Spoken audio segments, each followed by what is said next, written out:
Welcome to Let's Get to the Marks. Big shout out to the members, Nicola Korzek and Ashford. Thank you for supporting the channel. Okay, this one's a little energetics A-level chemistry walkthrough. It's part two of a three-part series covering the revision pack for AQA A-level chemistry on energetics that you'll find on the great physics and maths tutor website. Right, let's get into it. An experiment is done to determine the enthalpy of combustion of a fuel using a calorimeter containing water.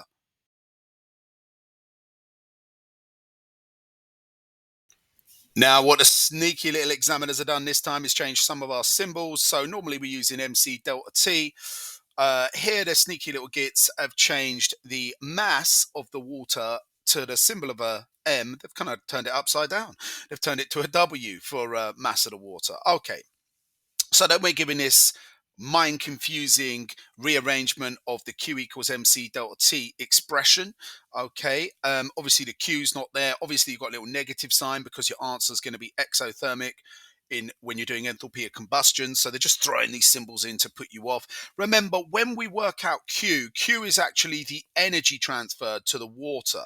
But remember that normally we normally times that by 1,000 and then divide by moles. Here they're telling us enthalpy of combustion is unusually in joules per mole, not kilojoules per mole. So this is in joules per mole. So what you would do is you take the energy Q, and your Q equals MC delta T, and you divide it by the number of moles. So what would the symbols be for that? Well, they told us that B is the mass of fuel and MR is the relative atomic mass or relative molecular mass. So we would normally do B over MR to represent moles, right? So you'd normally, in order to work out Q here, the enthalpy of combustion, you'd do C times W, which is the mass of water, times delta T, and then you would divide it by the number of moles to get rid of the mole to the minus one. Um, well, sorry, you divide it by the number of moles to get joules per mole. Um, well, they've put an alternative up here. This would be equal to CW delta T times MR divided by B, which means A is the right answer. All they've done there is instead of dividing by mass over MR, they've times by MR over mass. So that's the same as dividing by the number of moles. Anywho, let's move on to question 10. Ooh. Excuse me while I cough my lungs up. A bomb calorimeter can be used for accurate determination of heat change during the combustion of a fuel. A bomb calorimeter is a container of fixed volume that withstands the check. I'm just going to let you pause the video and read through that yourself. The important data here is that we've got something called C-cal that we've got to calculate, and that we've been told there are 2 grams of hexane, and what else have we been told? The MR of hexane is 86. Let me shrink it down so we can see. And that the delta T, the temperature change, the rise is 12.4. Under the conditions of the experiment, 1 mole of hexane releases 4154 kilojoule of energy. So we know how many kilojoules 1 mole releases. Now we just got to rearrange this equation, which is Q equals C cal delta T. So if I want to find C cal, and they ask us to calculate C cal basically for 3 marks. So we want to do Q over delta T, divide both sides by delta T. That means we're doing Q over 12.4 equals C cal. We just need to work out Q. Now, we've been told that 1 mole releases 4,154 kilojoules. So what we need to do here is work out how much our moles will release. Well, we know if 1 mole releases 4,154, if we had 2 moles, it would release like whatever that is, 8,308, but we don't have 2 moles. How many moles do we have? So the next step is to find out the moles we've got, times it by the energy, and there we go. So what we're going to do is 2 grams of hexane, divide it by the MR of 86. Why are we doing that? Because mass over MR equals moles. Remember our triangle. So 2 over 86, and this equals 0.00233 moles. So now what I need to do, that is of hexane we've got. Now we know that if 1 mole releases 4,154, then how many does 0.0233 moles release? Well, we just got to times it by 4154. So we do 0.0233 times 4154. And that gives us 96.6 kilojoules. So let's divide that. That is our Q. How do we know it's still in kilojoules? Look at the C-cal units at the bottom of the answer. They're in kilojoules. We don't need to convert to joules for this one. So 96.6 divided by 12.74 equals 7.79. Rounded up to 7.80. Lovely jubbly. And it's worth 3 marks.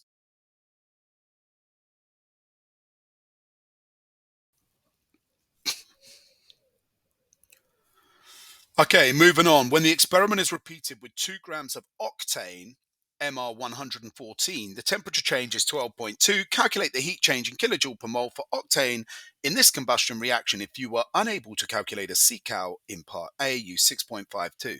Cool, we did get one. It was 7.80. So we need to just work out the moles of octane, which is 2 over 114. That equals 0.075 moles. Then what we need to do is remember our little equation, which was Q equals C cal delta T. So we've been given the temperature rise was 12.2. So we've been given delta T equals 12.2 degrees. We know the equation is Q equals C cal times delta T. And we know the C cal from the previous question was 7.80, but you can get full marks if you use 6.52. So if you don't realize that. So we just want to do 7.80 times 12.2. And that is going to give us,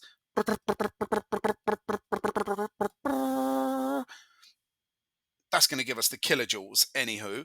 And that is 95.16. Now what we need to do is divide by the number of moles. So that is 0.0175. How do I know that this is in kilojoules and not joules? Because in this equation, C-cal was in kilojoules and not joules. And so the heat change is 5,437.7. Now you'll get all kinds of different answers depending on whether you rounded or didn't round and what your answer was in the previous question for C-cal. Right, C, state whether heat change calculated by the bomb calorimeter experiment is not an enthalpy change. So the clue here is they're asking you what is the definition of enthalpy change. So you should have all memorized it's the change in heat at a constant pressure. That's what you should memorize. Get that on a revision card if you haven't. So if they're asking you why isn't this an enthalpy change, then it's something about that definition doesn't fit the pattern. So it's still the change in heat, the delta T, right? The rise in temperature. But this time we can assume it's not at a constant temperature. Bomb calorimeters don't have a constant pressure. Sorry, not constant temperature. They don't have a constant pressure. So we can just assume that and clock that, work it out by knowing our definition. So the thermometer used to measure the temperature range of 12.2 in part B has an uncertainty of plus minus 0.1 in each reading. See the clue there? In each reading. They're telling you there's more than one reading. Okay, calculate the percentage uncertainty in the use of the thermometer suggests one change to this experiment that decreases the percentage uncertainty while using the same thermometer. So if you look at this little eyeball looking at a thermometer here, when you're reading a thermometer and you're going, right, it's gone from like 10 to 22.2, which is a 12.2 temperature change, you've got 2 areas of error. Where you're looking at 10 degrees could be 10.1 or it could be 9.9. Or where you're looking at like 20 degrees or whatever the top is, it could be plus zero point 0.1 or minus 0.1. So we've got to double the uncertainty. So there's 2 0.1s. So the total uncertainty is going to be 0.2, one for each reading when you're making a measurement. So the total uncertainty here divided by the measurement, I should have said times 100. Yep. I didn't put times 100. Whoops. That would equal the percentage uncertainty. So we're going to do 0.2 over 12.2, which is the measurement, times 100, bish, bash, bosh, 6.4%. Okay, change. What is change? Well, what do we want here? What can we change about the experiment that would make this percentage error go down? Look at the equation. I've done 0.2 over 12.2. Which bit of that will make it go down? They're saying use the same thermometer, so I can't improve that. So I need to make the temperature larger, the rise in temperature. If I make the bottom of that fraction larger, say I make it to 50, right? So say the temperature rise is 50. So the error will be the same because we're using the same thermometer. So 0.2 over 50, that is going to give me 0.4%. So I've basically reduced the error. Now, how can we make the temperature change larger? We need to burn more fuel. So the answer here is burn more fuel. It will make the temperature change larger and it will reduce your error. Coolio. Question 11. This question is about enthalpy changes. A student determined the enthalpy of combustion of cyclohexane, C6H12. The student placed a pure sample of cyclohexane in a spirit burner, placed the spirit burner under a beaker containing 50 G of water, and ignited the cyclohexane. Extinguished the flame after a few minutes. I'm going to bear in mind that we've got 50 grams here because I'm going to have to scroll down. The results of the experiment are shown in table 1. We've got the initial temperature is 19.1.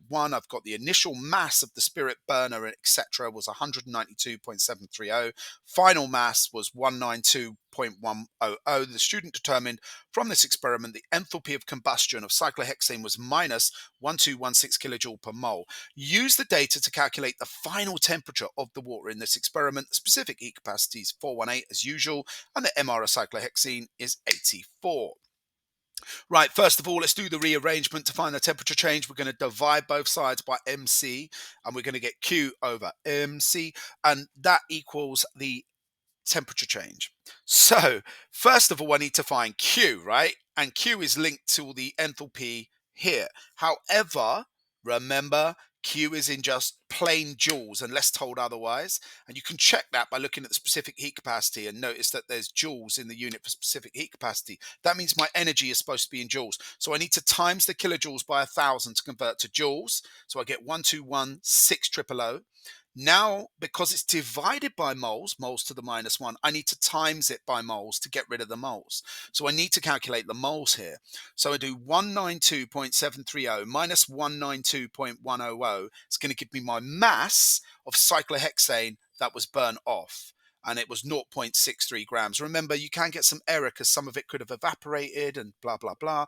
But we'll come on to that later. So mass over MR times moles. I've got 0.63 over 84 is going to give me my moles, which is 7.5 times 10 to the minus 3 running out of room. So I'm now going to multiply my joules, my energy in joules by 7.5 times 10 to the minus 3, and that gets rid of the whole mole to the minus 1. So I've now just got my plain answer in joules. 9,120 joules is Q.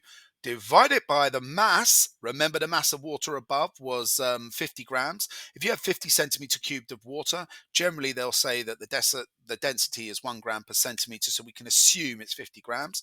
And then we're going to times 50 by 4.18, which is normally the specific heat capacity that they get us to use. And it's key to look at the specific heat capacity because it's in joules, and that means that my Q should also be in joules. So 43.63, that's the delta T, that's the temperature rise. Now, what was the initial temperature? 19.1. You might have forgot this, but it's a 4 marker. So we do the final temperature plus our temperature change gives us, we do the initial temperature plus our temperature change, and that gives us the final temperature. So 43.63 plus 19.1 equals 62.74. Okay, cool. I do recommend you open up the Physics and Maths Tutor website, have a go at the questions on some scrap paper, and like with your scientific calculator, really get into it and then watch the walkthrough if you don't understand it. Of course, if you've already done the pack and there's just 1 or 2 questions you're stuck on, you can just forward through to those questions.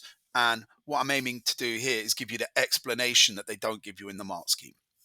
So a data book value for the enthalpy of combustion of cyclohexane is minus 3,920. Okay, so it's saying it's way higher than what we calculated or what the student calculated. So the student concluded the temperature rise recorded in the experiment was smaller. Why did their thermometer not go up as much as it should have done? Suggest a practical reason for this. Of course, heat loss to the surroundings. You're always going to lose heat, even if you're using like insulation.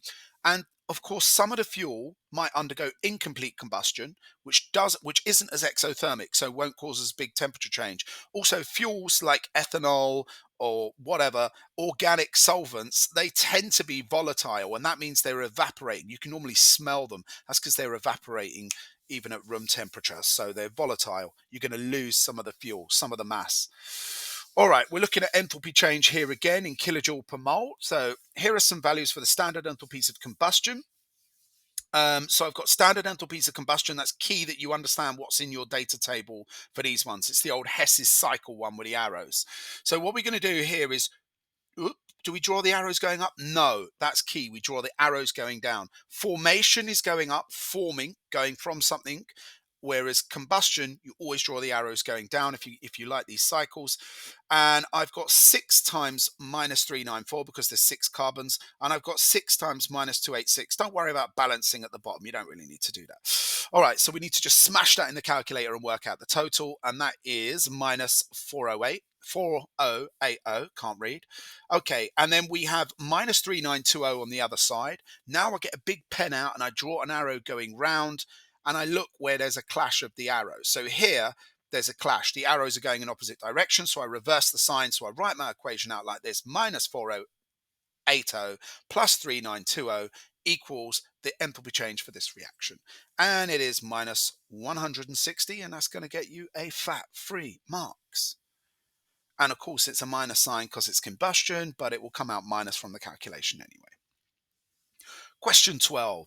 This question is about enthalpy changes. When ethanoic acid reacts with sodium hydroxide, the enthalpy change is minus 56.1 kilojoule per mole. So they've given us the enthalpy change. We're not going to be asked to calculate that. We've been given the volume of solutions, 25 of each, and the concentration is 2.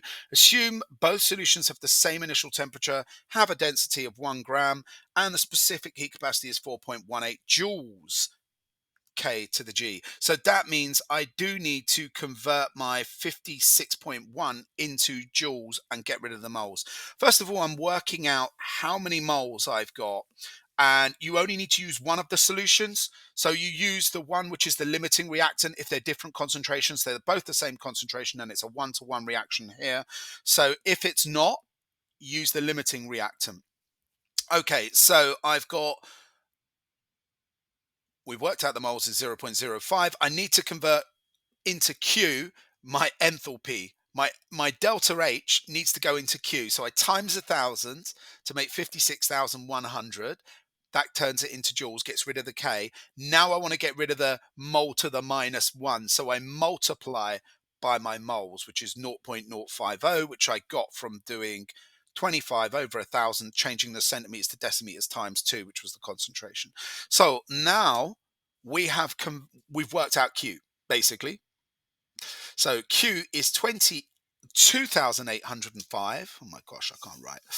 Now we want to rearrange, so I'm going to divide Q by MC. Should have done that earlier, never mind. Now the mass is equal to the total volume because they've told us that 1 centimeter is equal to 1 gram. So we know the mass of the solution is 50. So you're using the mass of the solution here. So 2,805 over 50 times 4.18. Remember to use the total solution. If you have 2 different solutions, add them together.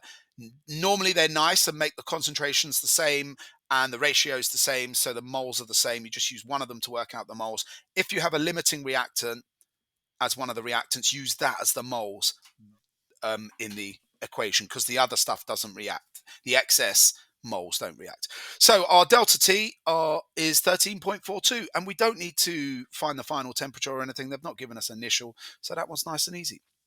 Right, B, where am I? Oh my days, there's a graph. I can see a graph. A student recorded the temperature of aqueous ethanoic acid in a polystyrene cup for 3 minutes. Good insulator. At 4th minute, the student added sodium hydrogen carbonate. The student stirred the mixture and carried on the recording the temperature for several minutes. So they got that constant initial temperatures. You've got to do it more than once. And then they drew a line through it. So up at 17, these are the initial temperatures, IT. You always, in a practical, have to do more than one of those to make sure it's constant. Now what we do is we draw a line here. So we've got an extrapolation line at IT, the little bit that comes out from the final cross. So we're going to draw a line here, which is going to intersect our extrapolation lines. So there we go. That's going straight down. I've done it in green so you can see. Now I need to find the trend. And the trend here is a curve. It's often normally it's a straight line, but this is a definite curve. And then where it intersects that line, that is the point there's our final temperature. So we've worked out the final temperature, got the initial, we've got the final where the 2 lines cross. Notice we skipped the little X out there. It was too far away. You're looking for a clear trend. You always record until you have a clear trend. Enough temperatures, like every 30 seconds. They've done every minute here. Let me try that line again. I'd probably get a different answer if I drew a more smooth line. Yeah, I would. Anyhow, on the examiner is going to use your lines to award you the mark. So as long as you do the curve, and they're going to use your lines to award you the marks. This question is about energetics. Write an equation including state symbols for the reaction with an enthalpy change equal to the enthalpy of formation of iron oxide. So you have to know this definition off by heart. If you don't, write it down on a card. Definition, or you're going to need 1 mole of a compound or a substance formed from its elements in their standard states. So this is testing you on that. So basically, write the enthalpy of formation for iron oxide. So iron oxide is Fe2O3. How do we know that? Roman numerals 3 means the iron, the Fe is +3, oxygen's always -2. So the formula is Fe2O3. And if I wanted to balance it, I'd do 4 Fe and 3 oxygen molecules. However, this is incorrect. This will get you no marks. I haven't done the state symbols, and I've not made 1 mole. I've made 2 moles of iron oxide. So we need to rewrite the equation only making 1 mole of iron oxide. That is what the enthalpy of formation is. So it's a solid iron oxide. It's rust. It's red-brown, solid. Now I've got solid grey iron metal here, added to oxygen gas, and I just need to balance it on the left-hand side. It doesn't matter what coefficients you use on the left, so it's going to be 1.5 or 1.5 for the oxygen, as long as you have only produced 1 mole of your substance. It is correct, and that is groovy. Right, table 1 contains, oh yeah, why don't I just skip past it? Okay, use these data for the equation. Okay, we're finding we're finding the enthalpy of formation for carbon dioxide. That's what we're looking for. So we can go back up to the data, and I'm going to do the working up there, not down here where it's got the 3 marks and the little line for the answer. And we want it in kilojoule per mole, the enthalpy of formation. It's worth 3 marks, but I'm not going to do it down here because I need the data up here, and it's split over 2 pages. You get it. Right, table 1, I've got the enthalpy of formation for carbon monoxide and for iron oxide. Right. Enthalpy of formation, you just need to learn your arrows go up because you're forming the compounds. So you write your elements at the bottom. Don't bother about balancing them. You don't need to. So I've just got iron, carbon, oxygen going up. I've got -111 for the formation of carbon monoxide. There are 3 of them. Check the coefficient. So 3 times -111. I've got -822. The iron oxide's also on that side of the equation. So I need to add that all up to score my first out of 3 marks. And that equals minus,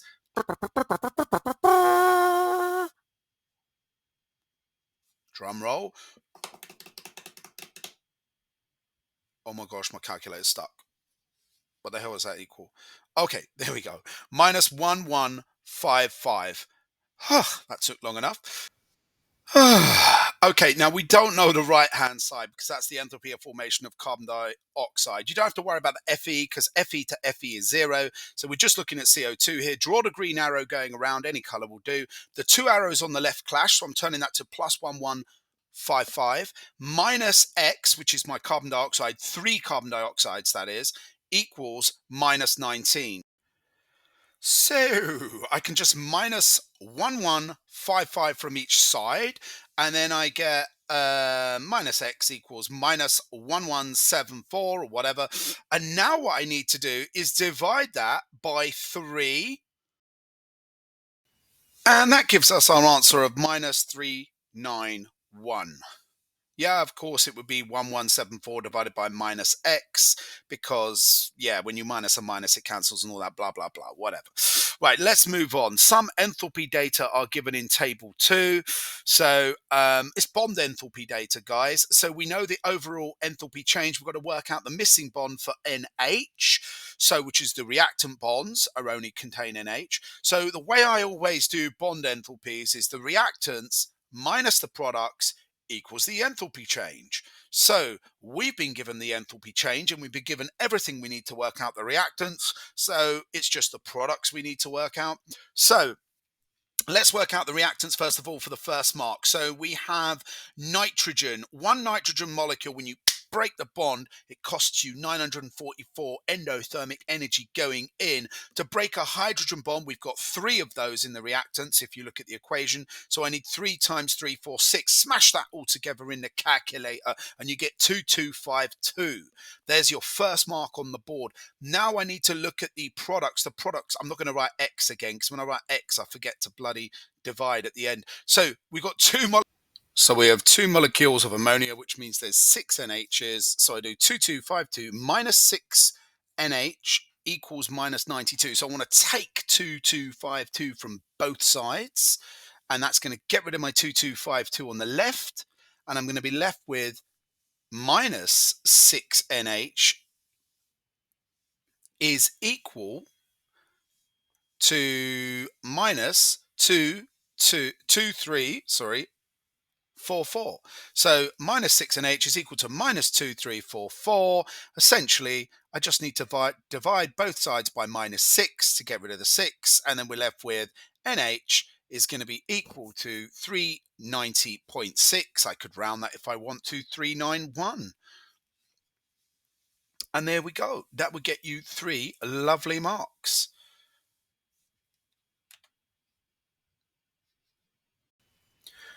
And now we just need to look at the final mark for this one.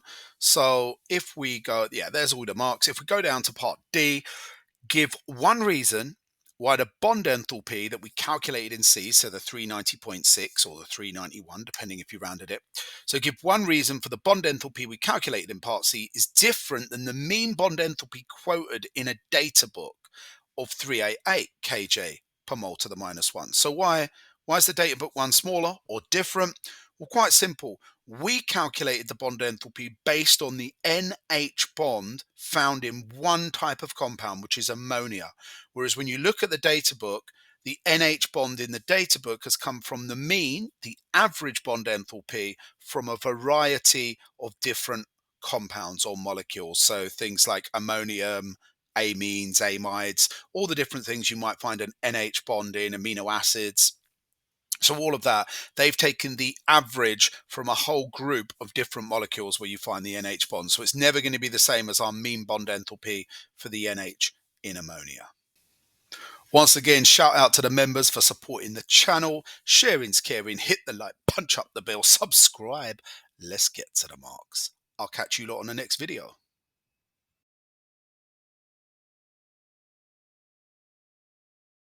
You're still here? It's over.